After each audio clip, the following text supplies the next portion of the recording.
We are all familiar with the public face of the Toronto Police Service, the well-lit divisions, the marked scout cars with lights and sirens, and the uniformed constables walking the beat.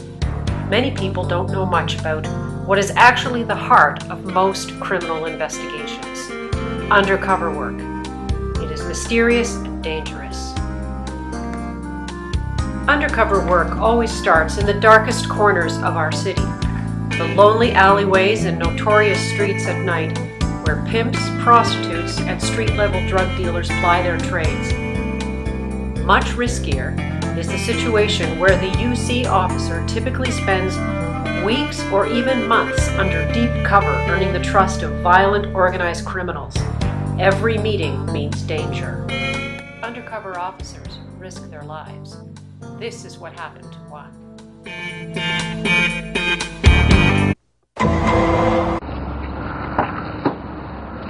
What's up, man? Within seconds of getting into this car, after hundreds of successful gun and drug buys, ATF undercover agent Scott Perala is about to have the most frightening day of his career.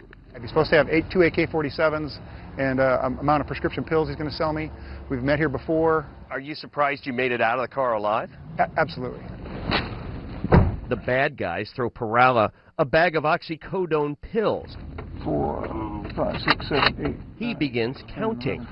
6, 7, 8, 9. Whoa, dude! Nah, man, you tripping, man. Perala looked up to see an AK-47 right in his face. The two bad guys were there to rob him of his $2,000 cash. So it's 3 inches from my head. That barrel looked like a cannon. I'm getting out. Don't grab nothing. Don't grab nothing. Okay, listen, dude. Ain't no shit, bro. You got 2 seconds now. Okay, there's the money now. Don't get hit, bro. Bro. All I want to do is open. Can I open the door and go? Close your eyes. Dude. Close your eyes. Dude. Close your eyes. Dude. One shot is fired at him while Perala takes cover behind his own pickup. The suspects start to drive off. Jeremy Williams and Beaver Duncan, two prison release reoffenders, shot it out with responding officers, then ran behind a daycare center before they were captured. Duncan's loaded handgun was discovered inside a fence at the daycare a year later. ATF Supervisor Joe Lensick says when an agent like Perala is working deep cover, they strive to make those deals in public places.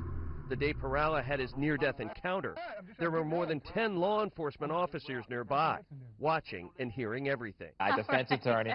I presented a lot of these cases, and you have these undercover officers, Susan, who put themselves in jeopardy every day, and it always amazed me the extent to which they go forward for the community. Do they want to be that? You said it's a quick way to becoming a detective. A lot of them become detectives out of that, and, they volunteer for it. But even as I'm interviewing them in my office, I'm saying, unbelievable. And that's the risk. That they're going to find out who you are and shoot at you. If one thing went wrong there, Susan, what do you think happens, right? Wow. They don't make it out alive. And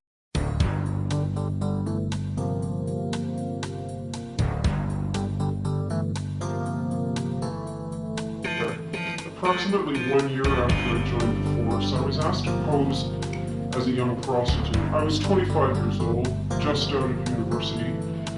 Back then, we did what we called John Sweeps, which was really sending out a number of young female police officers to stand on known corners in the areas of the city where men are known to go when they want to hire a prostitute.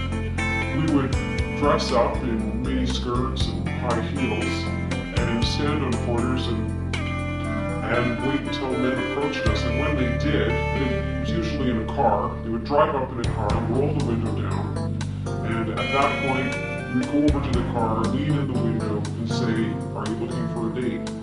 And then as soon as they said yes, and then we talked price, then that was the time to make the arrest.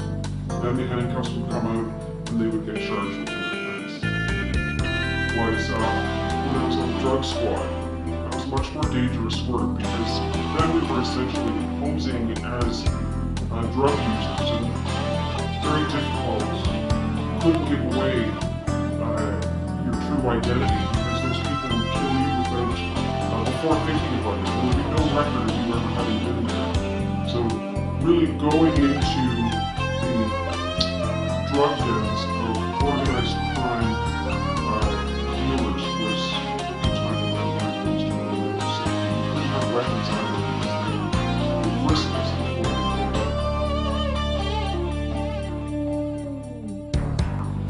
had a few that pretty much promised me that they would come looking for me after they finished their stretch in the penitentiary.